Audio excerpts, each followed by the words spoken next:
জেলেদের ঈদ উদযাপনের খবর জানাতে চাঁদপুর জেলেপল্লী থেকে যুক্ত হচ্ছেন আমাদের সহকর্মী খোকন কর্মকার। খোকন, আপনাকে ঈদের শুভেচ্ছা। জেলেদের ঈদ কেমন দেখতে পাচ্ছেন, বিস্তারিত জানতে চাই। মেঘলা, ঈদ মোবারক, ঈদের শুভেচ্ছা। ঈদ মানে আনন্দ, আনন্দ নেই চাঁদপুরের জেলেপল্লীতে। তাদের নদীতে 2 মাসের ঝাটকা সংরক্ষণ অভিযানে মাছ ধরা নিষিদ্ধ থাকায় সকল আয় রোজগার থেকে তারা বঞ্চিত। নেই জেলেপল্লীতে ঈদের কোনো আনন্দ।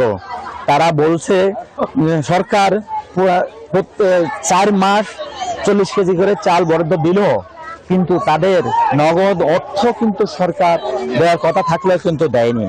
অনেক জেলে কিন্তু ঈদ উদযাপন করতে না পারায় তারা কষ্টের কথা জানান। তারা বলছেন যে বাচ্চাদের ঈদ উদযাপন করার জন্য 200-র বেশি সার্ভিস ও ফিচারে লেনদেনের সব বিকাশ অ্যাপে সম্ভব। যে জামা কাপড় পোশাক সেমাই চিনি কেনার যে নগদ টাকা, সেই টাকা না থাকায় তারা ঈদ উদযাপন করতে ব্যর্থ হয়েছেন। এই কষ্টের কথা জানান একজন জেলে। আমি এখন কথা বলবো একজন জেলের কাছে, যে আপনাদের ঈদ কেমন যাচ্ছে?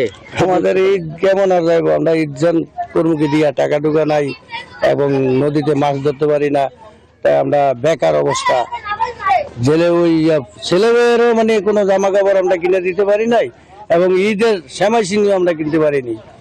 আমরা এই অবস্থায় আছি এখন বর্তমানে। শুনেছেন জেলেদের অভাব অনটনের কথা, যার ফলে ঈদের আনন্দ জেলেপল্লীতে নেই বললেই চলে। চলছে শুনশান নীরবতা এবং বিত্তবানরাও কিন্তু তাদের সাহায্য সহযোগিতা করার জন্য এগিয়ে আসেনি। এবং এই জেলেপল্লীকে, এই জেলেদের এই দুঃখের সময় অর্থাৎ ঈদের আনন্দ উপভোগ করার জন্য তারা সকল আনন্দ থেকে বঞ্চিত। এই ছিল চাঁদপুরের জেলেপল্লীর সর্বশেষ তথ্য। আমি ফিরছি স্টুডিওতে মেঘলার কাছে। মেঘলা।